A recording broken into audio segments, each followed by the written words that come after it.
मुश्किलें थोड़ी अलग है औरों से, मगर भावनाएं नहीं। सपने हमारे एक जैसे हैं, लेकिन रियलिटी में कहीं भेदभाव है।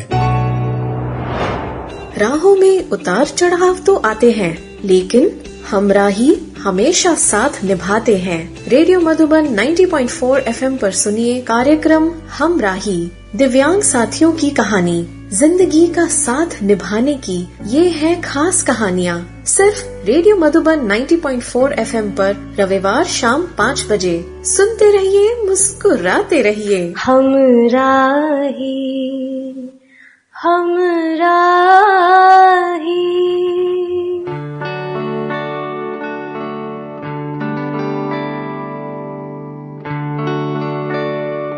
रेडियो मधुबन सुनने वाले सभी श्रोता स्वीकार करें संदीप त्रिवेदी का प्यार भरा नमस्कार। श्रोताओं, हाजिर हूं आज आप सबका पसंदीदा जाना पहचाना प्रोग्राम लेकर के, जिसका नाम है हमराही।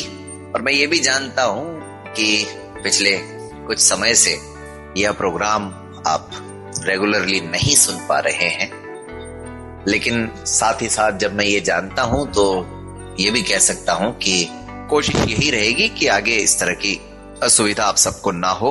लेकिन श्रोताओं, कोई भी कार्यक्रम या कोई भी नया प्रयास किसी एक पर आधारित नहीं होता है, आप सब जानते हैं। जितनी जिम्मेदारी रेडियो मधुबन की है, उतनी ही जिम्मेदारी आप सबकी भी है। हम हमेशा आह्वान करते हैं कि यदि आप शादीशुदा हैं और यदि आप में से कोई भी एक दिव्यांग है तो आप इस कार्यक्रम का हिस्सा बन सकते हैं। लेकिन आमतौर पर ऐसा होता नहीं है कि आगे होकर के आप लोग इस प्रोग्राम में आने के लिए अपनी सहमति दें या अपनी इच्छा जाहिर करें।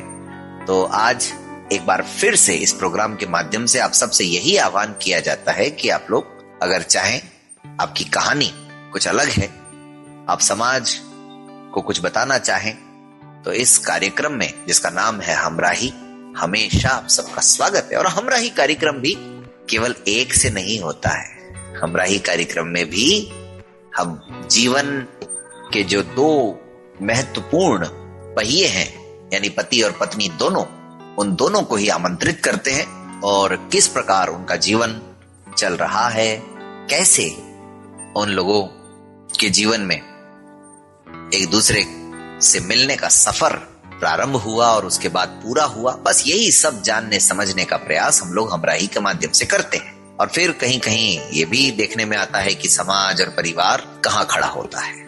आज देखते हैं आज के हमारे मेहमान कहाँ से हैं, कैसे हैं और फिर अपना जीवन किस प्रकार बिता रहे हैं। तो लेकिन एक बार फिर से आपको बता दूं कि आप सुन रहे हैं रेडियो मधुबन 90.4 FM। सुनते रहो, मुस्कुराते रहो, और कार्यक्रम का नाम है हमराही। चलिए, तो आज हमारे मेहमान हैं अजमेर राजस्थान से प्रभात जी और उनकी श्रीमती रितु जी। तो प्रभात और रितु, आप दोनों का हमारे इस प्रोग्राम में हार्दिक स्वागत है। नमस्कार संदीप सर, बहुत बहुत शुक्रिया आपका हम दोनों को इस प्रोग्राम में मौका देने के लिए। बहुत बहुत शुक्रिया सर। नमस्कार जी रितु जी बताएं। धन्यवाद सर हमें इस प्रोग्राम में मौका देने के लिए। तो स्वागत है एक बार पुनः आप दोनों का। श्रोताओं, आपको मैं थोड़ा सा ये भी बता दूं कि लगभग 1 साल पहले ही हमारा एक और जो प्रोग्राम है मन की आंखों से, उसमें हम प्रभात भाई से आप सबकी मुलाकात करवा चुके हैं। हालांकि अपने से बहुत कम को ही अभी याद होगा।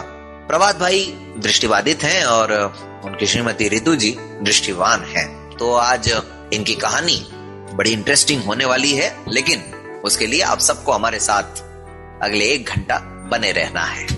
तो प्रभात भाई, एक बार फिर से आप हमारे श्रोताओं को इस कार्यक्रम के माध्यम से भी जरा अपने बारे में बताएं। जी सर, जैसा आदेश हुआ है सर मैं बताता हूँ। मेरा नाम है प्रभात यशी और मेरे फादर डॉक्टर स्वामीनाथ गुप्त और मेरी मदर डॉक्टर आराधना आर्य। मैं अभी currently government senior secondary school Makhupura में एज अ जूनियर असिस्टेंट कार्यरत हूँ और मोस्ट प्रोबेबली इसी मंथ मैं आरएस में एज महिला एंड बाल विकास अधिकारी ज्वाइन करने वाला हूँ। और मेरी मिसेस हैं रितु रानी सिंह और ये कोटा से बिलोंग करती हैं और 8 मई 2021 को हम लोगों का विवाह संपन्न हुआ। कोविड का टाइम था, काफी लॉकडाउन में। तो सर तो जानते ही अच्छे से, हम स्कूल में हम लोगों की मुलाकात होती रहती थी। अभी तो अनफॉर्चुनेटली सर का सानिध्य हमें प्राप्त नहीं हो पा रहा है, क्योंकि सर दूसरी जगह सर की सेवाएं ली जा रही हैं। तो सर यही है मेरा इंट्रोडक्शन। जी जी जी बिल्कुल प्रभात भाई। तो जो श्रोताओं, कोविड का जो दूसरा दौर चल रहा था, दूसरी लहर कह सकते हैं, उस लहर में इन्होंने जो है रितु जी को आमंत्रित किया अपने जीवन में। रितु जी से भी जानते हैं जरा उनके बारे में। रितु जी, आप भी बताएं हमारे सुनने वालों को अपने बारे में। सर, मेरा नाम रितु रानी सिंह है। मेरे पिताजी का नाम श्री जयप्रकाश सिंह जी, और मम्मी का नाम श्रीमती भुवनेश है जी। इलेक्ट्रिकल इंजीनियरिंग से ग्रेजुएट हूँ और अभी मैं खुद की कंपनी रन कर रही हूँ, गो लोकल सॉल्यूशंस के नाम से। ओके, ट्रांसलेशन कंपनी है। कहाँ से हैं आप रितु जी? मैं कोटा से हूँ सर। कोटा से हैं। और इंजीनियरिंग कहाँ से किया आपने? इंजीनियरिंग भी मैंने कोटा से ही किया है। अच्छा, कोटा तो एजुकेशन के लिए काफी प्रसिद्ध है। हाँ जी सर, एजुकेशनल हब माना जाता है कोटा। Yes sir. चलिए, बहुत अच्छी बात है। प्रभात भाई, कहाँ से शुरू करें, कुछ समझ में नहीं आ रहा है। आप एक कंपनी चला रही हैं, आप RS बन चुके हैं, ज्वाइन करने वाले हैं, अभी आप जूनियर असिस्टेंट पर काम कर रहे हैं, मतलब समझ में नहीं आ रहा है। चलिए शुरू करते हैं। पहले तो आपके जीवन से ही बहुत कम लोगों को ये मालूम होगा कि आप दृष्टिबाधित कैसे हुए। यहीं से शुरू करते हैं। जी सर, शुरू करते हैं सर। एक्चुअली सर क्या था, 2016 के टाइम की बात है, ये फरवरी का मंथ था। तब से मेरी आईसाइट धीरे धीरे वीक होने लग गई। एक्चुअली सर मुझे मेनिंजाइटिस हो गया था, मतलब मल्टीपल कॉजेज रहे। आज भी जो मेरी एम्स की जो रिपोर्ट है, इसमें एनालाइज किया गया है कि क्या मतलब डैमेज हुआ किस तरह से। तो मतलब जनरल कंसेंसस डॉक्टर्स का यही है कि मेनिंजाइटिस जो मुझे हो गया था, और उसके कारण मैं 4-4.5 महीने लगातार एडमिट भी रहा एम्स में। तो वो सबसे मेजर कॉज रहा आईसाइट मेरी लूज होने का। एक्चुअली मुझे ऑप्टिक एट्रोफी है।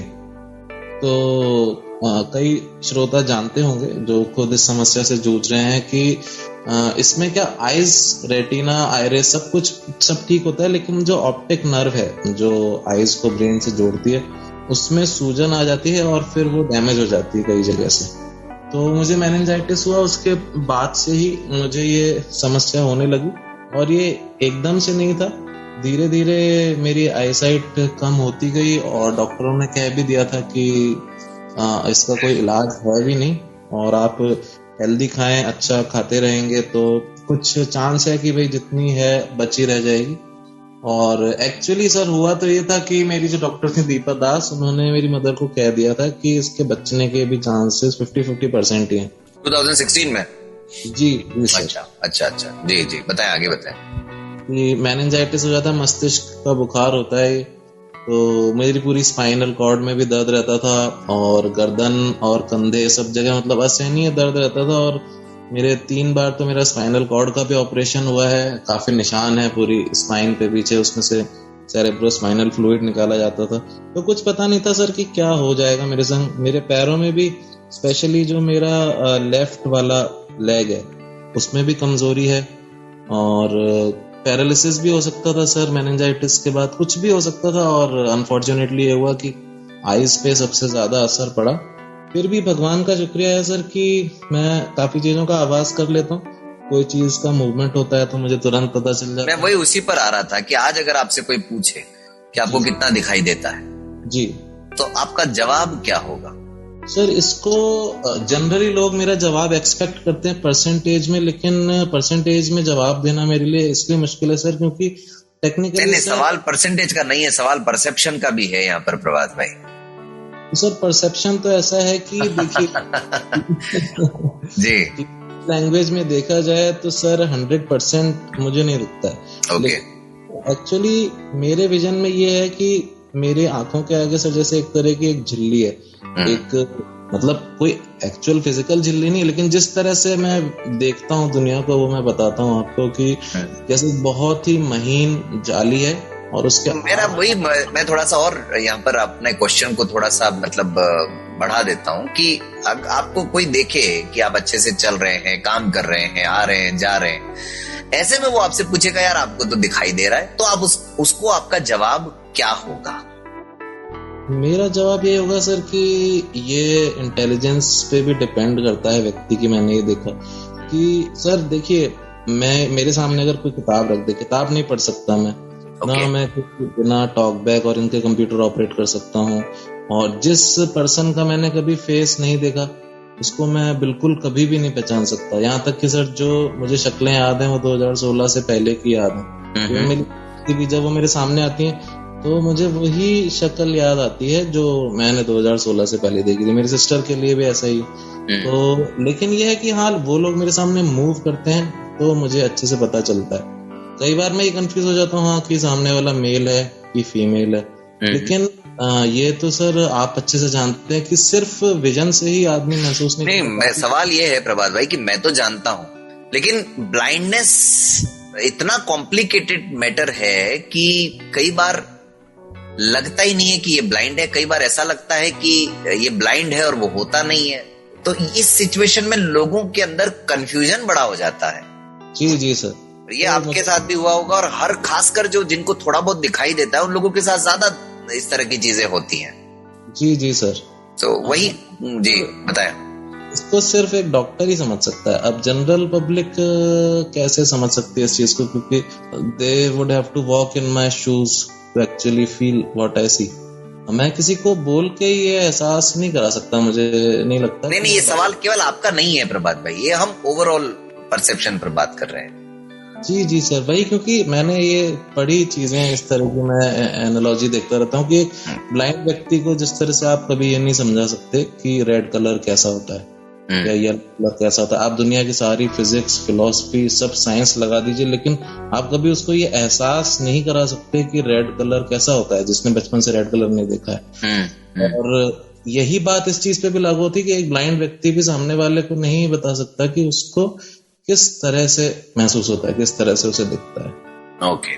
और आपकी जो ये आपने मेनिंजाइटिस जो डिजीज बताई, आगे आप ये मतलब 100% अब आपकी ठीक है या अभी कुछ और दिक्कत हो सकती है कभी इन फ्यूचर आपको? नहीं सर, मेनिंजाइटिस तो मेरा पूरा ठीक है, लेकिन इसकी वजह से जो ब्रेन डैमेज है ना सर, जैसे आप जानते हैं कि नर्व्स तो पूरी बॉडी में रहती हैं, मोटर नर्व्स भी होती हैं, सेंसरी नर्व्स भी होती हैं जी। तो सेंसरी नर्व्स हैं मेरे लेग की, वो इतना अच्छे से सेंसेशन नहीं पहुंचा पाती बॉडी में, मतलब बहुत माइन्यूट है, बहुत माइन्यूट।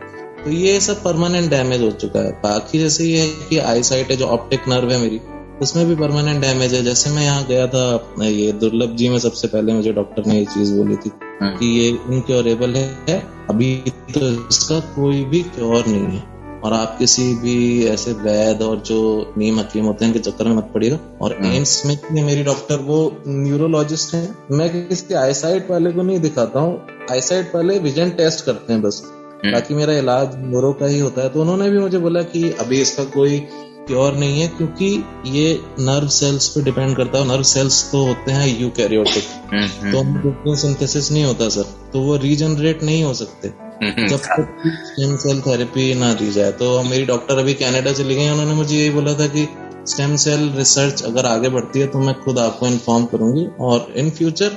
और मुझे तो इस चीज पे पूरा भरोसा है कि इसका क्योर जरूर आएगा सर, कोई ना कोई। बिल्कुल बिल्कुल बिल्कुल, वो तो है, भरोसा तो होना ही चाहिए। लेकिन आपसे इतनी सी बातचीत में ही बहुत सारी अलग अलग टर्म्स पर बातें हो गई काफी सारी मतलब टेक्निकल टर्म्स यूज हो गई। खैर ये सब ठीक है। आपका जीवन 2 भागों में बटा हुआ है, इसका मतलब एक जीवन है आपका 2016 से पहले का और एक है 2016 के बाद का जी। 2016 से पहले क्या किया आपने एजुकेशन के मामले? सर 2016 से पहले मेरा, जब 2016 के टाइम पे मेरा बीए सेकंड ईयर चल रहा था, तो सर 2016 से पहले मैं 10th क्लास मैंने अजमेर से सेंट एंसेल्म सीनियर सेकेंडरी स्कूल से पास आउट की है जी। और 11th और 12th मैंने कोटा में सर्वोदय सीनियर सेकेंडरी स्कूल से पढ़ी, वहाँ मेरे पास साइंस मैथ सब्जेक्ट है। उसके बाद मैंने ग्रेजुएशन की है वीर बहादुर सिंह पूर्वांचल यूनिवर्सिटी से, उसी में मैं सेकेंड ईयर में था 2016 में। तो ये तो सर 2016 से पहले की कहानी है। उसके बाद सर मैंने बीएड किया। लेकिन प्रभात भाई 11th-12th में आपने साइंस मैथ्स रखा, फिर उसके बाद आप बीए में ग्रेजुएशन में कैसे आ गए? सर क्योंकि इसका रीजन था कि उस समय मैं अपने खुद के डिसीजंस नहीं लेता था, ये बिल्कुल फैक्ट बात है सर, और आज मैं इस चीज को रिग्रेट भी करता हूँ। इसीलिए मुझे ये क्वेश्चन पूछना पड़ रहा है आपसे। जी सर, वही मैं आपको बता रहा हूँ कि उस समय वो समय ऐसा था कि मैं मुझसे ज्यादा जो मेरे बड़े लोग मुझे बताते थे उस चीज को ही मतलब मानता था कि हाँ ब्रह्म वाक्यम जो वो कह रहे हैं मुझे वैसा ही करना चाहिए, तो वही मेरी लाइफ के लिए बेनिफिशियल रहेगा। तो मेरे फादर को ऐसा था कि देखिए अगर मुझे आईआईटी मिल जाता है या बिट्स मिल जाता है तो मुझे इंजीनियरिंग की स्ट्रीम कंटिन्यू करनी चाहिए, बाकी नहीं तो ये जो मतलब ऐसे नॉर्मल कॉलेज हैं अलग दूसरे जैसे जो स्टेट के कॉलेजेस हैं तो उनको मेरे फादर समझते थे कि उससे अच्छी है सरकारी नौकरी। तो मेरा यही था कि अगर या तो मुझे आईआईटी मिले या बिट्स मिले, नहीं तो गवर्नमेंट जॉब की प्रिपरेशन करें। 12th के बाद आपने कोशिश की थी ट्रिपल ई की? जी सर, तो 11th-12th में मैं कोचिंग ही तो करने गया था कोटा सर। ओके फिर आप मैं कोचिंग करने कोटा गया था, वहाँ मैं बंसल क्लासेस में पढ़ता था। तो उसमें आपका मतलब अनफॉर्चुनेटली नहीं हो पाया, मतलब ना तो बिट्स मिला ना आईआईटी मिला। हाँ, मुझे आईआईटी का मेरा मेंस क्लियर हो गया था सर, एडवांस्ड क्लियर नहीं हुआ था। तो एडवांस्ड जिनका क्लियर होता है उनको प्रॉपर आईआईटी मिलते हैं, बाकी मुझे एनआईटी सूरत, एनआईटी छत्तीसगढ़ ये वाले कॉलेजेस मिल रहे थे, वीआईटी भी मिल रहा था, लेकिन बिट्स या फिर आईआईटी प्रॉपर मुझे नहीं मिल रहा था। क्या बात है। लेकिन चलिए कोई नहीं, काफी शेड्स हैं आपकी लाइफ के। एक साइंस स्ट्रीम भी हो गया, आर्ट्स भी हो गया, और अब आप एजुकेशन फील्ड में भी हैं, उसके बाद आप एडमिनिस्ट्रेशन में भी जाने वाले हैं। बढ़िया है, अच्छा है। चलिए कोटा का जिक्र हुआ है तो फिर अब इनवाइट करते हैं रितु जी को भी, और वहीं लगता है कि कोचिंग करते करते आपने रितु जी को भी ढूंढ लिया। रितु जी बताएंगे। हाँ रितु जी बताइए, आपने ढूंढा कि प्रभात ने आपको ढूंढा? सर प्रभात जी ने ढूंढा है। चलिए ये तो बड़ा शॉर्ट आंसर हो गया, लेकिन अब थोड़ा बताएं डिटेल में कि कैसे मिलना हुआ रितु आपका प्रभात से। सर 2009 में जी मेरी एक फ्रेंड थे जी, तो हमारी बात हो जाती थी ऐसे कब उस टाइम पे फेसबुक पे कभी। फिर उसके बाद इनकी कोचिंग हुई कोटा में ही, तो वहाँ पे हम लोग मिले। फिर हम लोग है ना मतलब साथ में पढ़ते भी थे, घूमना फिरना ऐसे रहा। फिर जैसे ही ये तो आ गए थे वापस अजमेर और मैं कोटा में ही थी। फिर इन्होंने अपनी स्टडी कंटिन्यू की यहाँ पे, मैं कोटा में ही थी। फिर उस टाइम पे हमारा कांटेक्ट थोड़ा सा मतलब पॉज लग गया था, नंबर्स हमारे चेंज हो गए थे। फिर थोड़ा सा हम दोनों अलग अलग उसमें बिजी हो गए थे अपने स्टडीज में। तो मैं कभी सर्च भी कर लेती थी कि प्रभात यशी फेसबुक पर, तो मुझे मिलते नहीं थे कभी भी। फिर वो टाइम मतलब निकल गया, मैं अपनी पढ़ाई कर रही थी। फिर अभी 2019 में अचानक मुझे क्लिक हुआ, तो मैंने 2019 में? हाँ जी। ओह अच्छा, जी बताएं। तो मुझे अचानक क्लिक हुआ तो मैंने YouTube पर सर्च किया प्रभात यशी, और ये मुझे मिल गए। ओह हाँ जी। मैंने देखी, फिर मुझे लगा यार कि कुछ प्रॉब्लम है शायद प्रभात को। फिर मैंने उसमें पूरे मतलब जितनी भी 12 to 13 वीडियोस थी मैंने कंप्लीट देखी, कंप्लीट के कमेंट्स पढ़े। फिर मुझे ऐसा लगा कि क्या हो गया और क्यों हो गया। नहीं, लेकिन उन वीडियोस को देख के आपको ये समझ में तो आया कुछ गड़बड़ है, लेकिन क्या गड़बड़ है ये समझ में नहीं आया, राइट? हाँ, फिर जब कमेंट्स पढ़े ना तो कमेंट्स में था, अच्छा, तो एक फ्रेंड थे वो भी ब्लाइंड थे, तो उनके साथ इनकी कॉन्वर्सेशन मैंने पढ़ी तो मुझे थोड़ा आइडिया लगा। फिर मैंने इनको मैसेज किया, मतलब कमेंट किया मैंने कि हाय मैं रितु है ना, और फिर मैंने बोला मतलब थोड़ा सा मैंने मैसेज में लिख दिया कि गुस्सा मत करना प्लीज। और फिर मैं ये सोचती रह गई कि पता नहीं अभी क्या प्रॉब्लम है, मुझे रिप्लाई आएगा भी या नहीं आएगा, क्या कंडीशन है, कुछ आइडिया नहीं था। पर मैं ना बार बार उसको रिफ्रेश करके देख रहे थे, शायद रिप्लाई आए। फिर नेक्स्ट डे दिन में 2 बजे मेरे को रिप्लाई आया, और उन्होंने अपना नंबर शेयर कर रखा था उसमें। मैं इतनी ज्यादा खुश थी ना, मतलब मैं अपनी बेस्ट फ्रेंड थी मेरी पड़ोस में रहती थी, उसके पास गई, उसका कि प्रभात मिल गया, उसने मुझे रिप्लाई कर दिया। पर मेरी हिम्मत नहीं हो रही थी कॉल करने की, इतनी ज्यादा मैं डरी हुई थी। तो फिर मैंने इनको न्यू ईयर पर इनको मैंने कॉल किया और थोड़ी सी बात की और मैंने फोन रख दिया। फिर थोड़े टाइम बाद फिर मतलब 2-3 दिन बाद फिर मैंने पूछा, ऐसे हमारी फिर से बात स्टार्ट हो गई। तो ये न्यू ईयर ऋतु जी जनवरी 2020 या जनवरी 2019? सर ये जनवरी 2020। ओके, मतलब लगभग दिसंबर में आपने यूट्यूब चैनल इनका दिसंबर 19 में आपने देखा, मतलब यूट्यूब चैनल। हाँ जी। जी बताएं आगे बताएं प्लीज, बहुत इंटरेस्टिंग है जी। फिर हमारी बात स्टार्ट हो गई। फिर मैंने पूछा कि मतलब प्रभात मुझे पसंद तो पहले से ही थे। फिर मैंने ऐसी हमारी बात होती थी, क्या है, क्या चल रहा है। फिर ऐसी फिर हमने सोचा इस बार कि क्यों नहीं इस हमारी फ्रेंडशिप को आगे बढ़ाया जाए। नहीं, आगे तो बढ़ाने की बात तो आएगी, लेकिन जब आपने इनसे बातचीत की होगी तो जाहिर सी बात है पहले ही शुरुआत आपने वहीं से की होगी। तुम्हारी आंखों को क्या हुआ, कैसे हुआ, फ्यूचर क्या है, ये सब तो आपने पूछा ही होगा ना? नहीं, मैंने मतलब ऐसा फ्यूचर नहीं पूछा था, मैंने बस ये पूछा कि क्या हुआ और कब हुआ। फ्यूचर का तो नहीं पूछा था मैंने कि क्या है, मतलब क्या हुआ। बस इतना कि हाँ प्रॉब्लम है अभी, ठीक है, बस इतना। और उसके बाद क्या है, हम लोग ज्यादा मतलब हंसी मजाक में ज्यादा रहते थे, ऐसे ज्यादा मतलब कॉम्प्लिकेटेड टॉक नहीं करते थे कि मैं फालतू उन बातों को कुरेदूं। ठीक बात है, ठीक बात है। परेशान हो, मतलब मैंने एक ही बार पूछा, फिर ठीक है हो गया तो इट्स ओके, उसके बाद इट्स ओके, राइट? हाँ जी सर। तो रितु 2019 में जब आपने चैनल देखा, उससे पहले आपकी बातचीत कब से नहीं थी? मतलब 2016 से नहीं थी, 14 से नहीं थी, कब से नहीं थी? 14 से नहीं थी सर। 14 से आपकी बातचीत नहीं थी? हाँ जी सर। लेकिन ये बड़ा मतलब कैसे कोई यकीन करे रितु कि 5 सालों तक आपके जीवन में कोई और नहीं आया और आप प्रभात को भूले नहीं, ये बात तो ठीक है, मानने में आ सकती है। हाँ जी। लेकिन इनके जीवन में कोई नहीं आया, लेकिन इनके जीवन में प्रॉब्लम्स बहुत आ गई थी सर। ओ, मतलब प्रॉब्लम्स आप दोनों के जीवन में आ रही थी, ये कह सकते हैं? सीरियसली सर, यही बिल्कुल एग्जैक्टली हम ऐसा कह सकते हैं। और जितनी मेरे जीवन में प्रॉब्लम थी ना सर, उससे ज्यादा इनके जीवन में प्रॉब्लम थी। और इन्होंने किस तरह से उसको सर्वाइव किया, और आज तक भी सर अब उस टॉपिक को तो लेकर ही इमोशनल हो जाती है। मैंने आपसे जिक्र किया भी है, लेकिन श्रोताओं के लिए मैं बता देता हूँ कि इनके जो ब्रदर हैं बहुत ही टैलेंटेड सर, और मतलब नेशनल लेवल के बैडमिंटन प्लेयर रह चुके हैं सर वो। तो 2015 में ही उनको अनफॉर्चुनेटली पैरालिसिस हो गया है, मतलब उनको भी काफी ब्रेन डैमेज हुआ और उनको डेंगू हो गया था। और डॉक्टर कुछ ऐसा इंजेक्शन लगा दिया। जी। फिर ये हुआ कि ये उस समय जयपुर में स्टडी कर रही थी। ओके। उसी समय ये अनफॉर्चुनेट इंसिडेंस हो गया सर, और फिर तो इनकी पूरी लाइफ चेंज हो गई सर। ये सर बहुत इंटेलिजेंट, ये अपने ब्रदर की पूरी मतलब एक तरह से उनके लिए ही लग गई, मतलब इन्होंने जीवन उन्हीं में लगा दिया ना?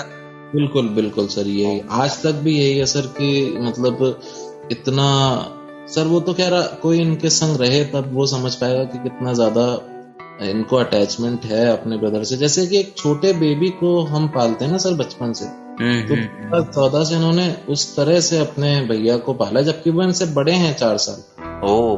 लेकिन एकदम एक छोटे बच्चे की जैसे केयर होती है ना, उस तरह से। एक ही ब्रदर है प्रभात भाई इनके?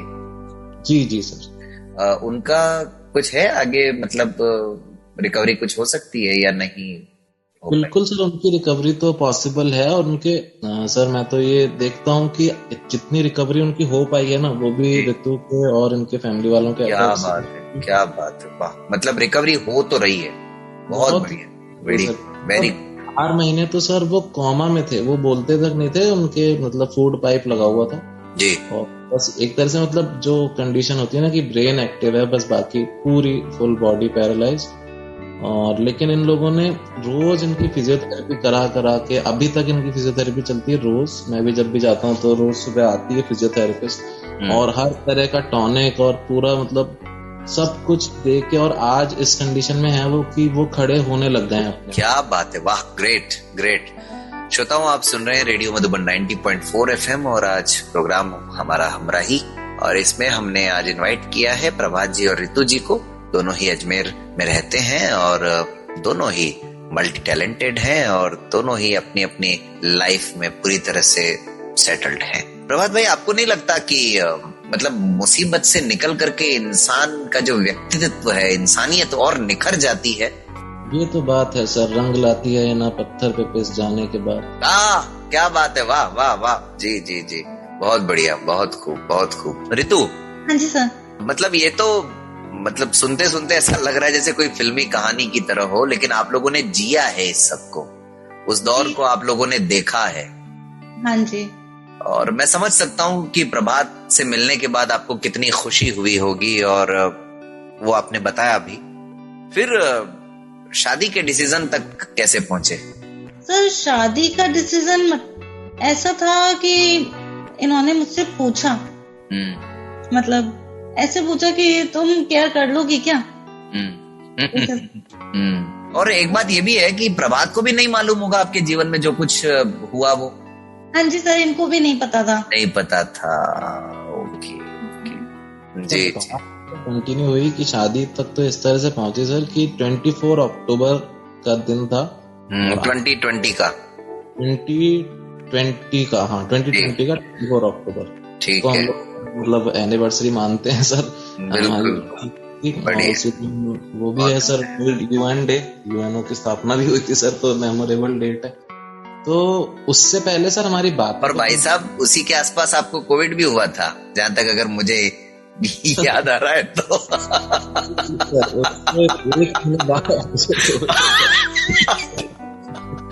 जी जी सर। चलिए बताइए।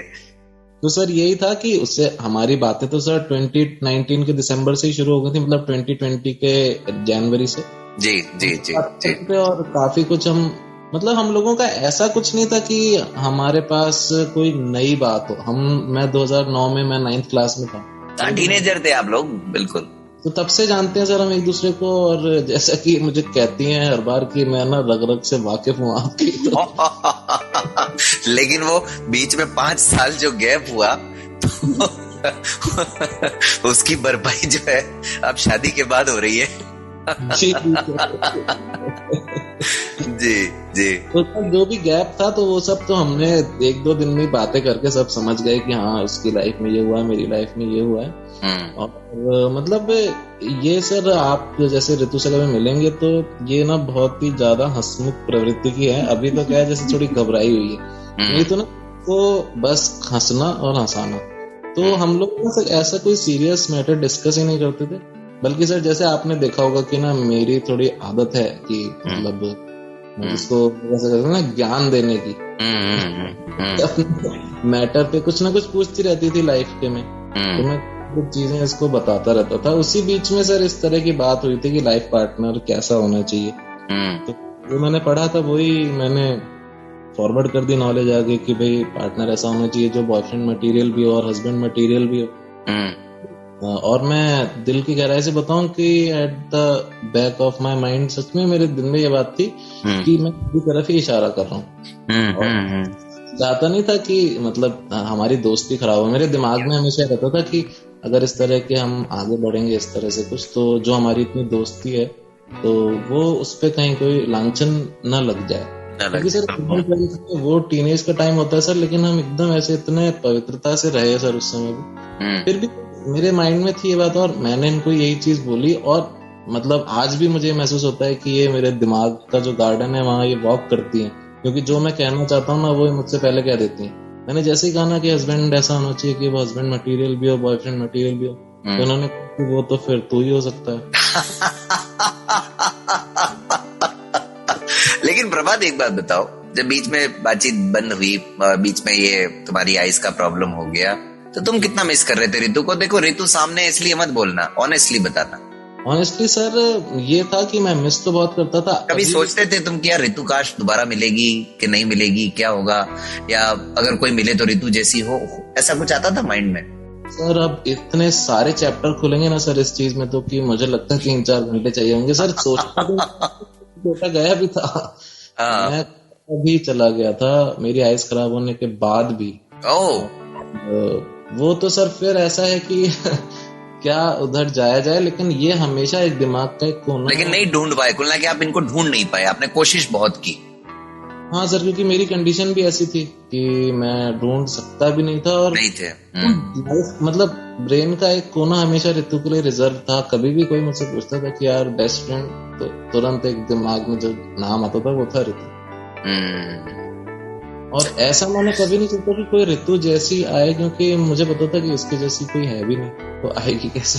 अच्छा, मतलब 2014 में आप लोग जब अलग हुए एक तरह से, उससे पहले ये जो होता है एक फर्स्ट स्टेप जो होता है प्रपोज का, वो सब हो गया था कि नहीं बस एक मतलब डिवाइन लव था एक बस? बिल्कुल सर, फ्रेंडशिप ही थी, कोई ऐसा सीन ही नहीं था, लव नहीं था। Okay okay okay okay. अच्छा एक बात बताओ प्रभात भाई, कोटा वाकई में मतलब सीरियसली प्रिपरेशन करने गए थे या ऋतु की वजह से ही गए थे आप? सर एक्चुअली 11th-12th में आप कोचिंग लेने गए तो मतलब ऑनेस्टली बताना कि क्या था? हाँ सर, मैं ना ऑनेस्टली ही सब कुछ बताने की कोशिश करता हूँ, क्योंकि सर फिर अगर मैं ऑनेस्टली नहीं बताऊँ ना तो मुझे याद रखना पड़ेगा ना। और सर ऑनेस्टली ये बात है कि मैं सीरियस प्रिपरेशन अगर करने गया होता तो मैं सेलेक्ट हो ही गया होता सर। मतलब सर ऋतु से मिलना एक बहुत बड़ा फैक्टर था कोटा जाने का। और ये घर वालों को पता था कि कोटा आप क्यों जा रहे हैं? सर देखिए, ये था कि मैं अब उस समय ऐसा होता है कि कोई मैं ये सोच के तो गया नहीं था सर कि ना मैं वहां सिर्फ और सिर्फ मजे करूंगा या मस्ती करूंगा। मेरे दिमाग में ये था कि हाँ पढ़ाई अपन करेंगे बहुत अच्छे से, लेकिन शुरू से आप इंटेलिजेंट तो थे ही सर। ये तो अगर ऐसा लगता है बड़प्पन है सर आपका, बाकी कुछ भी नहीं हो सर। अभी तो मैं ये सोचता हूँ कि बहुत कुछ अभी सीखना है मुझे। अगर इंटेलिजेंट होता ना सर तो शायद कुछ और होता लाइफ में। कोई नहीं, लेकिन देखो इंटेलिजेंसी के भी कई अलग अलग कहते हैं ना वो पैरामीटर्स होते हैं प्रभात भाई। केवल नंबर आए या परसेंटेज आए वो जरूरी नहीं है, लेकिन एक क्यूरियस माइंड भी मुझे लगता है एक इंटेलिजेंट पर्सन की जो है पहचान है। राइट सर, ये तो बिल्कुल सही बात है। क्यूरियोसिटी ही तो वो चीज है सर जो ह्यूमंस अलग बनाती है एक तरह से। क्यूरियोसिटी तो सर मुझ में हमेशा से रही, क्योंकि ये मेरे फादर से सीखी मैंने ये चीज। कभी भी मैंने कोई सवाल पूछा तो उन्होंने कभी भी झिड़का नहीं, और ज्यादातर सवालों के तो वो जवाब देते ही थे, क्योंकि सर बचपन में मुझे ये लगता था कि दुनिया का सबसे इंटेलिजेंट व्यक्ति कोई है तो वो मेरे पापा हैं। और उन्होंने कभी मेरे किसी सवाल को झिड़का नहीं, कभी ये नहीं कहा कि ये तू क्या पूछ रहा है, इन सब बातों में क्यों लगा है। अगर उन्हें कोई जवाब नहीं आता था ना तो वो मुझे ही एनकरेज करते थे कि तुम ढूंढो इसको, और मैं ढूंढता था उसको, कहीं ना कहीं से पता करता था। और क्यूरियोसिटी तो जो सर है मुझमें वो मेरे फादर के कारण ही आई, क्योंकि मैंने देखा सर उन्होंने हर जगह सम्मान पाया और उनके नॉलेज के बल पे उन्होंने सम्मान पाया। राइट। तो लगा कि मुझे कुछ उनका एक अंश भर भी अगर मुझे नॉलेज मिल जाए तो शायद मैं भी कुछ मतलब यश प्राप्त कर सकूं। तो यही मेरी सर हमेशा इच्छा रहती है कि ज्यादा से ज्यादा पढ़ता रहूं। आज भी यही है सर कि बिल्कुल फ्री टाइम भी होता है, थोड़ा सा भी फ्री टाइम होता है ना तो मैं कोई ना कोई बुक पढ़ना स्टार्ट कर देता हूँ सर। ऋतु, हाँ जी सर। आपने प्रभात जी से मिलने से पहले कभी ब्लाइंडनेस के बारे में कुछ सुना था या सोचा था, या कभी कोई ऐसा इंसिडेंट हुआ जब किसी से मिलना हुआ? नहीं सर, प्रभात से पहले तो नहीं, बस भैया का ही था। जब भैया का तो एक अलग मैटर था, लेकिन ब्लाइंडनेस की पर्टिकुलर मैं बात कर रहा हूँ। नहीं, प्रभात जी से पहले नहीं किसी का ऐसा कभी कुछ नहीं था? नहीं सर। तो शादी वादी में तो कोई दिक्कत नहीं आई ना, इजीली हो गया सब कुछ? हाँ जी सर। आपके पेरेंट्स भी मान गए और इनके भी मान गए? हाँ, पेरेंट्स का ऐसा था कि मेरे ऊपर था डिसीजन। अच्छा। कि तुम खुद सोचो और तुम्हारा डिसीजन है। थोड़ा सा था रिश्तेदारों का, बाकी ऐसा कुछ मेरे पेरेंट्स ने कोई प्रॉब्लम नहीं क्रिएट। अच्छा। और कहीं ना कहीं लेकिन आपके माइंड में ये डायलेमा भी रहा होगा ना कि ब्रदर छोड़ करके आना? हाँ सर, बहुत ज्यादा मुश्किल था। मतलब इतना मुश्किल था कि जो एक खुशी नहीं होती है कि हाँ शादी वाली खुशी जैसी चीज, तो उसमें ना एक थोड़ा सा सैडनेस थी कि काश भैया ठीक होता। नहीं, भैया तो ठीक होते, वो तो खैर था ही, लेकिन उनकी पूरी देखभाल जैसे एक तरह से प्रभात ने बताया कि आप ही कर रहे थे। हाँ जी सर। एक होता है ना थोड़ा सा, अरे मेरे पीछे से मतलब मेरे जैसी कौन करेगा देखभाल। हालांकि मदर फादर सब कर रहे होंगे, उसमें कोई दिक्कत नहीं है, कोई डाउट भी नहीं है, लेकिन आपके मन में कहीं ना कहीं ये बात रही होगी ना। हाँ सर, ये लगता तो था मुझे, बहुत ज्यादा लगता था, मतलब अभी भी लगता है। कभी मन में ऐसा भी आया कि यार काश प्रभात की जॉब इधर ही हो जाए? हाँ लगता है, बिल्कुल लगता है। प्रभात भाई। जी सर। मैं कह रहा था कि भाई एडमिनिस्ट्रेशन में तो जब जाएंगे आप सर्विसेज में तो ट्रांसफरेबल जॉब है, काफी ट्रांसफर होते रहेंगे। जी जी, कोई इशू ही नहीं है फिर तो। ये तो है सर। और हमने तो ये सोचा हुआ सर कि एक अलग हमारे एडजेसेंट ही एक और मकान लेके और जो कोटा वाली फैमिली है हमारी उनको भी यहीं शिफ्ट कर लिया जाए। और हम सीरियसली इसी पे विचार करते हैं कि जैसे मेरे फादर इन लॉ हैं तो जैसे ही वो रिटायर होते हैं तो पूरे सबको ही अजमेर ही शिफ्ट कर लिया जाए और सभी एक साथ में एक फैमिली की तरह। वो लोग एग्री हैं? वो लोग सर अभी मैंने उनसे इस बारे में डिस्कशन नहीं किया है कभी भी। चलो अभी प्रोग्राम सुनेंगे तो एक तरह से आप क्या सोच रहे हैं वो उन तक पहुंच ही जाएगा। और निश्चित रूप से फैमिली के लिए जो चीज जरूरी हो, जो फैमिली के हित में हो, कहीं ना कहीं जो ऋतु की भी खुशी के लिए हो, तो मुझे लगता नहीं है कि उसमें कोई भी मना करेगा शायद। नहीं सर, वही यही तो हुआ था सर कि मैं ये वादा करके आया था मेरी मदर इन लॉ से। देखिए सर, 24 अक्टूबर को हम लोग आ गए रिलेशनशिप में और फिर तुरंत ही हम लोगों ने सोच लिया कि हाँ अब एक दूसरे का ही उन्हें शादी ही करनी है। तो सर ये हुआ कि 9 जनवरी को मतलब हम लोगों ने तुरंत फिर बता भी दिया घर पे। और मतलब सर मैं भी इसी तरह का हूँ और ऋतु भी इसी तरह की है कि हम ऐसे मतलब क्लियर कट रखते हैं सर सारी बात। तो इन्होंने भी अपने घर पे बता दिया था और मैंने भी अपने घर पे कह दिया था जी। और हम लोगों के मम्मी पापा में बात भी हो चुकी थी जी। और फादर एक बार अजमेर आके विजिट भी करके जा चुके थे जी। और 9 जनवरी को मैं ऑफिशियली एक तरह से इनका हाथ मांगने गया था, 9 जनवरी 2021 जी। और आप तो जानते होंगे सर सीएल पे था मैं उस दिन। जी जी जी जी जी जी। तो सर मैं गया था कोटा अकेले ही और मैंने इनसे इनके फादर इन लॉ से बात की सीधे। और सर वो बहुत ही जिंदा दिल इंसान है, बहुत ही हिम्मत वाले इंसान है सर। तो उन्होंने भी मुझसे, जैसे मैंने सीधे सीधे बात की, उन्होंने भी मुझसे सीधे सीधे बात की। उन्होंने कहा कि देखो तुम दोनों का डिसीजन है, तुम दोनों को साथ में रहना है। और वो ऋतु पे पूरी तरह से उनको ट्रस्ट, तो मैं क्या कहूंगा, कॉन्फिडेंस कहूंगा सर, कि उनको इतना कॉन्फिडेंस है अपनी बेटी पे कि इसका डिसीजन है तो गलत नहीं होगा। तो उन्होंने तो मुझसे ये भी कहा था कि अगर तुम चाहो तो अभी भी तुम दोनों जा सकते हो और हम अभी आजकल में भी तुम्हारी करा सकते हैं शादी, तुम रजामंदी ले लो सारी, अपने भी कह दो। मतलब मेरे जाते ही मैंने उनसे बात की और दोनों फैमिली राजी तो सर एक तरह से पहले ही थी।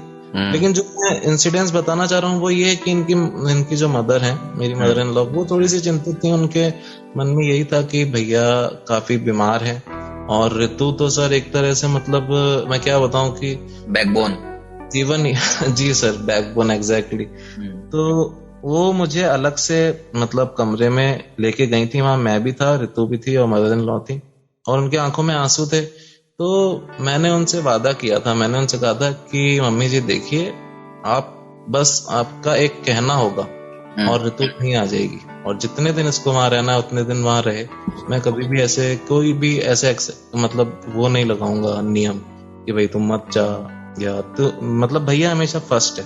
क्योंकि सर मेरे दिल में भी ये बात थी कि मेरी डिसेबिलिटी पूरी तरह से पता होने के बावजूद तूने एक सेकंड भी नहीं लगाया, मुझसे कोई क्वेश्चन भी नहीं पूछा। मतलब ऐसा मुझे एहसास कराया कि मतलब ऐसा कुछ है ही नहीं, कुछ हुआ ही नहीं है बिल्कुल।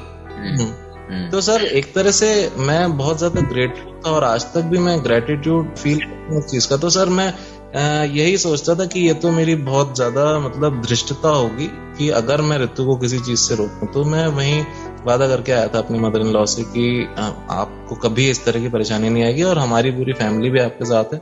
और सर मैं पूरा इस वादे पे निभाता हूँ सर। कभी भी ऋतु को अगर जाना होता है तो तुरंत मतलब ये अपनी मर्जी से जाए, अपनी मर्जी से आए, जितने दिन इसको रखना है रहे। क्योंकि सर इसने मुझसे वफादारी की, तो बहुत छोटी मोटी वफादारी तो सर मैं भी कर ही सकता हूँ।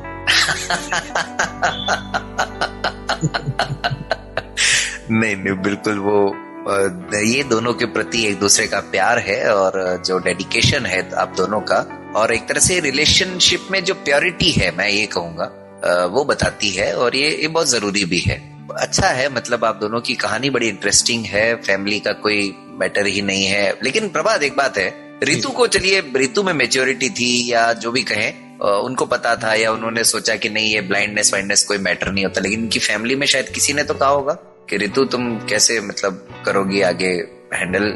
हाँ सर, ये बिल्कुल हमने फेस किया, और फैमिली में काफी क्लोज फैमिली में ऋतु की कई लोगों ने बहुत ज्यादा ऑब्जेक्शन किए। उन्होंने कहा कि हम आएंगे भी नहीं शादी में, क्योंकि सर एक तो मतलब मैं विजुअली इम्पेयर्ड, ऊपर से हम लोगों की कास्ट भी अलग। सर मैं हूँ वैश्य, बनिया हूँ मैं, और ऋतु राजपूत समाज से, तो कई तरह के इश्यूज थे उनको। इवन इनके फादर के एक बहुत क्लोज फ्रेंड है, उनको भी काफी ऑब्जेक्शन था।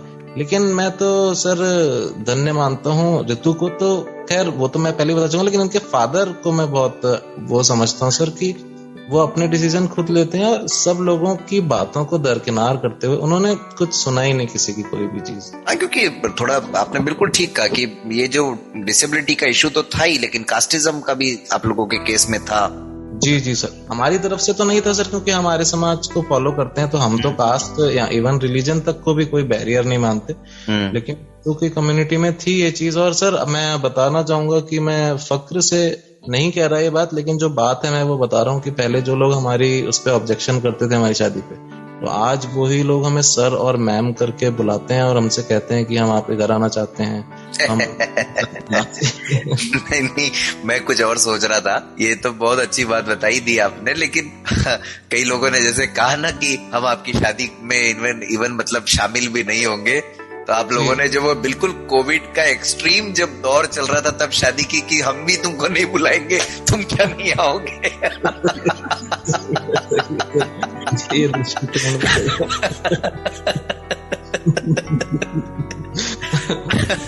केवल 36 लोग थे हमारे लोगों की शादी में, और फिर भी सर इनके फादर ने मतलब, क्योंकि मतलब अकेली डॉटर है और सर बहुत ज्यादा इनको लाड करते हैं, तो पूरा सर इन्होंने एस्टेट बुक किया था। एक हेरिटेज एस्टेट है वहां पे, तो 31 लोग थे सर, लेकिन उन्होंने कोई कमी नहीं छोड़ी सर उनके फादर ने। क्या बात है। जी बताएं। काफी एंजॉय किया सर, मतलब। और सर सिचुएशन ऐसी थी कि मैं आज भी बताता हूँ सर ऋतु को कि मेरी शादी में दाढ़ी भी मैंने खुद बनाई है, मैंने बाल भी नहीं कटाए थे, क्योंकि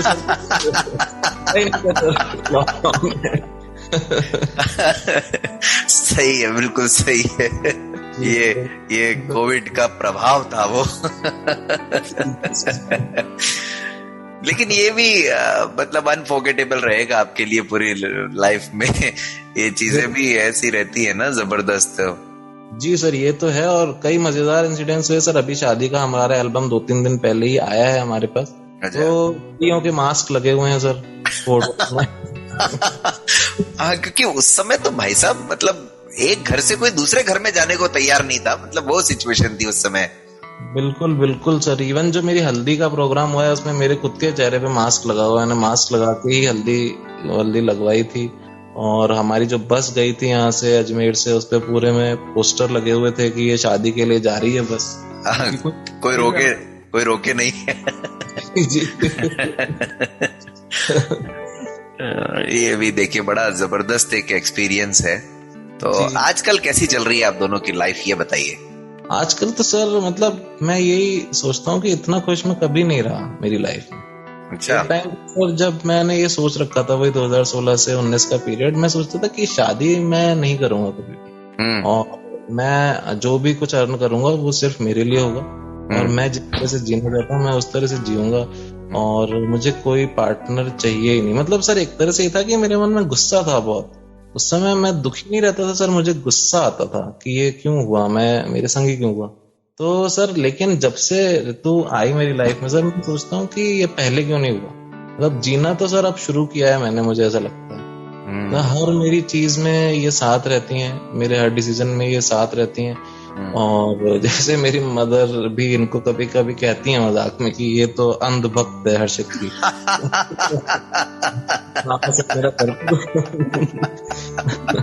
सही है। जी सर। बाकी सर और मैं ऐसे बताऊं आपको कि भाई मुझे एकदम जो कहते हैं मटेरियल बेनिफिट्स ये हुए हैं सर कि ये गाड़ी बहुत अच्छी ड्राइव कर लेती है, तो अब मुझे कोई ऐसी प्रॉब्लम नहीं है कि मुझे कहीं आना जाना है, और मेरे लिए हमेशा इनके पास टाइम रहता है। वैसे तो सर इनका सुबह से लेके रात तक कब तक काम चलेगा कुछ कह नहीं सकते, फाइल्स आती रहती हैं, लेकिन कभी भी ऐसा है कि भाई मेरा कोई काम है तो तुरंत ये रेडी रहती हैं। और मतलब सर ऐसा लगता है कि लोगों ने मुझे ये कहा, मेरे दोस्त जो हैं, कि शादी हो जाएगी फ्रीडम चली जाएगी, और मुझे लगता है कि फ्रीडम तो मुझे अब मिली है। क्या बात है, वाह, बिल्कुल बिल्कुल बिल्कुल। तो प्रभात भाई, आप तो खुश हैं, लेकिन आपके जो मदर फादर हैं, फैमिली मेंबर्स हैं, वो भी सब इतने ही खुश हैं? मतलब मैं उस लिहाज से पूछ रहा हूँ, जैसे एक होता है ना टिपिकल इंडियन फैमिलीज में कि यार बहू आएगी और सारा काम संभाल लेगी, अब कोई चिंता नहीं रहेगी। हाँ तो सर इसी में मैं एक इंसिडेंट से ही बताता हूँ आपको कि मेरी मदर अब वही मुझे स्कूल तक ड्रॉप करती हैं, तो रास्ते में हमारी चर्चा होती जाती है। तो एक दिन मुझसे कह रही थी, अभी एक हफ्ते पहले की बात है, कहती हैं कि है ना अनघा जो मेरी सिस्टर है ना, कहती हैं कि उसके संग तो मैं बिल्कुल नहीं रह सकती। और फिर कहते हैं सेकंड नंबर पे हर्षित, कि तुम्हारे संग मैं रह सकती हूँ फिर भी ठीक है, लेकिन कहती है ऋतु ही वो लड़की है जिसके संग मैं पूरा जीवन गुजार सकती हूँ। क्या बात है, वाह, बहुत बढ़िया, बहुत बढ़िया। कुल मिला जी रिप्लेस कर दिया है सर इसने, ऋतु ने। घर पे अभी मैं था फेवरेट चाइल्ड, और मतलब सारा लाड मेरे लिए था, लेकिन अब ये है कि इनके लिए हो गया सारा का सारा लाड। ऐसे फर्स्ट रैंक को दिया जा चुका है मम्मी के फेवरेट्स में। और इसका भी सर ये ना कि ये हंसती रहती है हर समय, किसी भी बात पे ये इसको इतना लाइट कर देती है ना कि मम्मी को बहुत पसंद आता है ये नेचर। क्या बात है, बहुत बढ़िया। ऐसा ही होना चाहिए, नेचर ऐसा ही होना चाहिए, बिल्कुल मतलब फ्रैंक और बेफिक्र, और सारे काम भी पूरी रिस्पॉन्सिबिलिटी के साथ करना। ऋतु, आप कंपनी रन करती हैं, बताया आपने शुरू में। हाँ जी सर। थोड़ा सा बताएंगे हमारे श्रोताओं को अपनी कंपनी के बारे में भी? सर ये कंपनी ट्रांसलेशन की है। नहीं, थोड़ा बताएं, जैसे कॉमन लोगों को थोड़ा समझ में आ जाए, हमारे श्रोताओं को इजी वे में बताएं। जैसे जो एडटेक कंपनीज हैं, एडटेक कंपनीज हो गई और सॉफ्टवेयर कंपनीज हो गई, ये इनसे मैं बल्क में काम लेती हूँ, और वो जो काम है उसको आउटसोर्स करती हूँ। ओके। जिसमें इंग्लिश में मटेरियल रहता है वो पूरा हिंदी में ट्रांसलेट करना, जैसे क्वेश्चन पेपर्स हो गए, नोट्स हो गए, अड्डा 24/7 है, ग्रेड अप है, टेस्ट अभी अमेज़न के लिए स्टार्ट किया है, पहले के लिए किया है, बायजूस के लिए वर्क किया है। Good good. कैसी चल रही है कंपनी? कंपनी अच्छी चल रही है सर। कितने लोग हैं आपके साथ? अभी 6 लोग हैं सर। तो फैमिली और प्रभात जी की जिम्मेदारी, ब्रदर को देखना, कैसे करती हैं सब मैनेज आप? सर हो जाता है, मतलब मैनेज करना हो तो सारी चीजें हो जाती हैं। थोड़ा सा लोड करना पड़ता है, लेकिन हो जाती हैं सारी चीजें मैनेज। कभी कंप्लेंट होती है खुद से कि 24 आवर्स ही क्यों होते हैं? हाँ, जब डेडलाइन फॉलो करनी होती है तब होता है।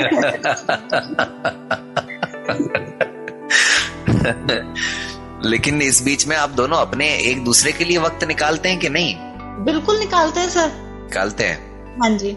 ये तो दो बातें हो सकती है ना, एक तो आप दोनों को एक दूसरे से शिकायत नहीं है तो वक्त अपने आप ही निकल गया, लेकिन सही में एक दूसरे के साथ बैठना, बातें करना, समय देना। हाँ सर बिल्कुल, क्योंकि कोई भी काम मैं कर रही हूँ कंपनी से रिलेटेड, फिर मैं इनको बताऊंगी। मुझे क्या आदत है, कोई भी चीज हो, छोटी हो या बड़ी हो, तो मैं सारी चीजें ऐसे हुआ, ये हुआ, ऐसे करना है, तो वो सारा मतलब ये सारी चीजें चलती रहती है, तो ऐसा लगता ही नहीं है कि बात नहीं हो रही है या टाइम नहीं दे रहे हैं। वेरी नाइस, चलिए बहुत अच्छी बात है। और कुछ बताएं अब आप दोनों, प्रभात भाई। सर समय देने की बात तो ऐसी है कि आपसे अच्छा कौन जान सकता है सर, क्योंकि मैं आपके पास ही बैठा रहता था स्कूल में और फोन लगातार आता ही रहता था सर, तो इनका ही फोन होता था। मतलब सर कोई बात होती है तो सर ये मुझे बताती जरूर। जी जी जी। इनकी जो कंपनी है वो सारा काम सर ऑनलाइन है। अच्छा। तो है लंबा चौड़ा काम, लेकिन फ्रीडम ये है कि भाई आप अपनी मर्जी से कर सकते हो। जैसे भाई सुबह उठ गए, खाना नाश्ता वाश्ता बन गया, फाइल्स आ गई हैं, फॉरवर्ड कर दी, मतलब कोई इसमें बाउंडेशन नहीं है सर। तो एक दूसरे के लिए समय निकल जाता है सर। और हर सैटरडे को यही होता है सर कि सैटरडे को ये मुझसे पूछती हैं कि कल काफी सारा काम आने वाला है, तो तू कहे तो मैं ले लूं और नहीं तो नहीं लूं। और हमारा अगर कोई सैटरडे संडे को कोई प्लान होता है तो सर मैं कह देता हूँ कि नहीं मत ले प्रोग्राम, अपन कहीं घूम के आते हैं। तो ऐसे मैनेज हो जाता है सर इसमें। कुल मिलाकर के हर तरीके से लाइफ आप लोग एंजॉय कर रहे हैं। आप पार्टीज में भी चले जाते हैं, डिनर पे भी चले जाते हैं और कंपनी का काम भी दोनों साथ मिलकर के आप लोग कर लेते हैं। जी जी सर, ये तो है। अभी तक तो सर काफी सब स्मूथली बहुत एंजॉय कर तो रहे हैं सर। क्या सोचा है प्रभात भाई फ्यूचर के बारे में? फ्यूचर का तो सर पता नहीं सर, आपका मतलब इशारा वही है जो मैं समझ रहा हूँ कि नहीं, लेकिन जी अभी ये है सर कि मैं चाहता हूँ कम से कम 2 साल हम पूरी तरह से मैरिड लाइफ एंजॉय करें। मेरा अभी तो फ्यूचर प्रोस्पेक्ट्स ये हैं सर, मैं एक्चुअली शॉर्ट टर्म गोल्स में बिलीव करता हूँ सर। तो अभी तो कि हम खूब सारी जगह जाएं, दुनिया को एक्सप्लोर करें अच्छे से। और ये है सर कि थोड़ा मतलब फाइनेंशियली हम इतने स्टेबल हो जाएं कि हाँ हमें कोई चिंता करने की जरूरत नहीं पड़े कि हमारी कोई अगर डिजायर है तो वो पूरी नहीं हो पा रही है। तो ऐसा मैं नहीं चाहता मेरी लाइफ में कभी मैं फेस करूं कि हाँ मैंने कुछ सोचा और मैं वो नहीं कर पा रहा फाइनेंशियल किसी एस्पेक्ट के कारण। तो मतलब गोल्स मेरे बहुत सारे हैं, लेकिन सबका सार यही है सर कि फाइनेंशियल स्टेबिलिटी, बल्कि स्टेबिलिटी से ज्यादा फाइनेंशियल इंडिपेंडेंस। तो मेरा फ्यूचर प्रोस्पेक्ट यही है सर। उसके लिए चाहे कोई भी चीज हो, जैसे गवर्नमेंट जॉब हो, अब अभी मैं जैसे RS ज्वाइन करने वाला हूँ, फिर भी अगर मुझे लगता है कि उससे अच्छा प्रोस्पेक्ट अगर मुझे किसी और चीज में नजर आता है, जैसे हमारा कोई खुद का प्रोडक्ट हम लॉन्च करते हैं या इसी जो अभी 1% कंपनी के रूप में लिस्टेड है इसको हम और आगे बढ़ाते हैं, इसी को हम लिस्टिंग करा देते हैं स्टॉक मार्केट में, मतलब कोई भी ऐसी चीज है जिससे हम फाइनेंशियली इंडिपेंडेंट हो जाएं और हम मिल के वो चीज करें, तो वही है सर मेरा फ्यूचर में। उसके लिए मतलब मैं बहुत वर्सेटाइल हूँ सर। मेरा ऐसा कोई नहीं है कि मुझे यही करना है, मुझे फाइनेंशियल इंडिपेंडेंस चाहिए, बस ये है मेरे फ्यूचर का प्लान। गुड। और प्रभात भाई ब्लाइंडनेस के बारे में अब कितना रिसर्च कर लिया है आपने? सर एक्चुअली ये है कि मैं कुछ ना कुछ चीजें हर समय पढ़ता ही रहता हूँ, तो सजेशन आते हैं ब्लाइंड वाले फील्ड के भी मेरे बारे में। तो मेरी जो ऑप्टिक एट्रोफी प्रॉब्लम है इसकी तो मैंने काफी रिसर्च करी हुई है। एक्चुअली एक गबूर साइफर्ट नाम का मेरा मित्र है, वो फ्लोरिडा में रहता है USA में, उसको भी यही प्रॉब्लम है। नहीं, मेरा मतलब कुछ और था एक्चुअली। अब इस सोसाइटी में या इस फील्ड में क्या क्या फैसिलिटीज हैं, कौन कौन से गैजेट्स हैं, टेक्नोलॉजी मुझे कैसे यूज करनी है, प्रॉब्लम्स क्या क्या है, चैलेंजेस क्या क्या है, इस तरह की चीजें। जी जी सर। तो इसमें तो यह है सर कि सबसे ज्यादा तो मुझे आपका सानिध्य प्राप्त हुआ, ये मेरी खुशकिस्मती रही सर। तो काफी सब सारी चीजें, बल्कि मैं कहता हूँ कि 90% चीजें जो इस फील्ड की हैं वो मैंने आपसे ही सीखी हैं सर। तो जैसे अपने रिकॉर्डिंग क्लब की ऐप है, अभी वो लॉन्च हुई है, तो सर उसमें मुझे इतने सारे फीचर्स नजर आए सर कि मुझे लगता है कि ये हर एक व्यक्ति के पॉकेट में रिकॉर्डिंग क्लब की ऐप होनी ही चाहिए अगर वो विजुअली इम्पेयर्ड है। तो सर आपके सानिध्य में कई चीजें मैंने सीखी, और ये था कि जैसे आप, एक मुझे याद है मुझे चेस खेलना बहुत पसंद है, मुझे बताया था कि आप कैसे खेल सकते हैं ब्लाइंड होने के बाद। खैर चलिए, कुल ना करके आप मतलब अब पूरी टेक्नोलॉजी को अडॉप्ट एक तरह से कर चुके हैं और कोई दिक्कत नहीं है। जी जी सर, जो जो मुझे नया पता चलता रहता है और जो मेरे लिए काम का है वो मैं अडॉप्ट कर लेता हूँ। जैसे कीबो आपने बताया था, तो वो काफी फायदेमंद लगा। मतलब जब तक मैं ब्लाइंड फील्ड से टच में नहीं था तो तब तक बस यही था कि हाँ टॉक बैक है, चल रहा है फोन, ज्यादा मैं इनमें सॉफ्टवेयर और इनके बारे में जानता भी नहीं था। लेकिन अब धीरे धीरे जैसे मैं आपसे मिला तो मैंने देखा कि हाँ अपनी लाइफ और आसान बनाई जा सकती है। तो फिर मैं सर ऐसा है कि मैं अपने आप से कोई एक्सप्लोर नहीं करता इन एप्स को या ऐसी चीजों को, लेकिन जब जरूरत पड़ती है ना कि हाँ काश ऐसा होता, तो मैं जैसे या कोई है जैसे उनसे किसी से पूछता हूँ कि ऐसा हो सकता है क्या, और मैं हमेशा अचंभित ही होता हूँ कि हाँ यार ऐसा तो हो सकता था, मैंने बस पूछा ही नहीं। क्या बात है। चलिए बहुत अच्छा लगा। और मतलब देखिए बातें आप दोनों से खूब कर ली हमने, पता नहीं कहां से कहां पहुंच गए हम। जी जी सर। और इतनी सारी बातें प्रोग्राम में बहुत कम हो पाती हैं आमतौर पर, लेकिन प्रोग्राम के अब तो समाप्त होने का टाइम आ रहा है। सर ये तो मतलब बातें तो सर इसलिए क्योंकि होस्ट जो है हमारे सर, आपके जैसा होस्ट जिसको मिल जाए सर, तो फिर उसके बाद भी वो अपना दिल खोल के नहीं रखे तो फिर सर बेकार है। मतलब इसलिए सर ये आपका ही वो है सर मौजूदा, इतनी सारी बात सर यहाँ पे। नहीं, मजा आया आप दोनों से बात करके, काफी इंटरेस्टिंग चीजें रही। और सबसे बड़ी बात ये है कि बहुत सारे चैलेंजेस को इतनी कम एज में आप लोग फेस कर चुके हो और उसके बावजूद भी अब पूरी तरह से अपनी जिंदगी खुशी से जी रहे हो, तो ये बहुत अच्छी बात है और ये मुझे लगता है लोगों के लिए भी एक सीखने वाली बात है। चलते चलते मैं चाहूंगा रितु, पहले आप हमारे सुनने वालों के लिए क्या कहेंगी? सर श्रोताओं के लिए बस खुश रहें, हंसते रहें, हंसाते रहें। उसके लिए तो थोड़ा आपसे भी टिप्स लेनी पड़ेगी फिर श्रोताओं को।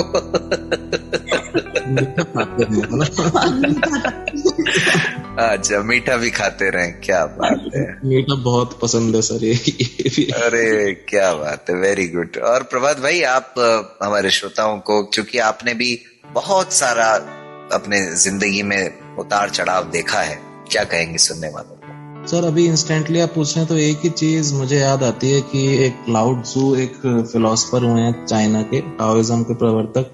तो उनकी एक बात मुझे अच्छी लगती है जो मैं श्रोताओं तक पहुंचाना चाहूंगा और जिसको मैंने अपनी लाइफ में उतारा भी, कि गुलाम बनने का सबसे आसान तरीका है कि आप ये सोचने लग जाओ कि सामने वाला आपके बारे में क्या सोच रहा है। तो सर ये बात मुझे अपील करती है कि अगर हमारे जो ब्लाइंड फील्ड के व्यक्ति हैं इस बंधन को तोड़ें कि सामने वाले की सोच उनके प्रति क्या है। जैसे ये सोच लेता है कि सामने वाला मेरे बारे में क्या सोच रहा है, वो उसी वक्त उसका गुलाम हो जाता है। तो सर मैंने देखा है कि हमारे अपने फील्ड के लोग थोड़ा असहज महसूस करते हैं कई जगह, लेकिन सर मैंने आपसे ही सीखा कि जो कॉन्फिडेंस सर मैंने आप में पाया तो उसने इसको जस्टिफाई किया कि हाँ ये परवाह हमें नहीं करनी है कि सामने वाले के हमारे बारे में क्या ओपिनियन है, हम यही कहना चाहूंगा सर श्रोताओं के लिए। तो क्या बात है प्रभात भाई, बहुत जबरदस्त, मजा आया। तो श्रोताओं, ये था आज का हमारा हमराही प्रोग्राम जिसमें हमने इनवाइट किया आज प्रभात जी और ऋतु जी को। उम्मीद है आप सबको प्रोग्राम पसंद आया होगा और अगर प्रोग्राम पसंद आया हो तो फिर क्या करना है, प्रतिक्रियाएं भेजिए अपनी 9414151415 पे। और इसके अलावा रेडियो मधुबन सुनते रहें, मुस्कुराते रहें। ईमेल भी कर सकते हैं आप info@radiomadhuban.in पर।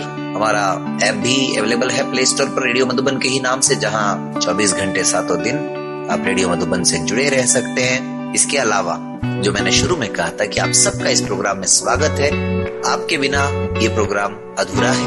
आप लोग आइए, इस प्रोग्राम में अपनी कहानी बताइए। हो सकता है आपकी कहानी में भी बहुत सारे आयाम हो जिससे हमारे साथियों को, हमारे श्रोताओं को, सुनने वालों को कुछ लाभ मिले। मिलते हैं श्रोताओं अगले रविवार फिर किसी और हमराही के साथ। आज इजाजत दीजिए संदीप त्रिवेदी को। नमस्कार। बहुत बहुत शुक्रिया सर। नमस्कार। Thank you sir. Thank you.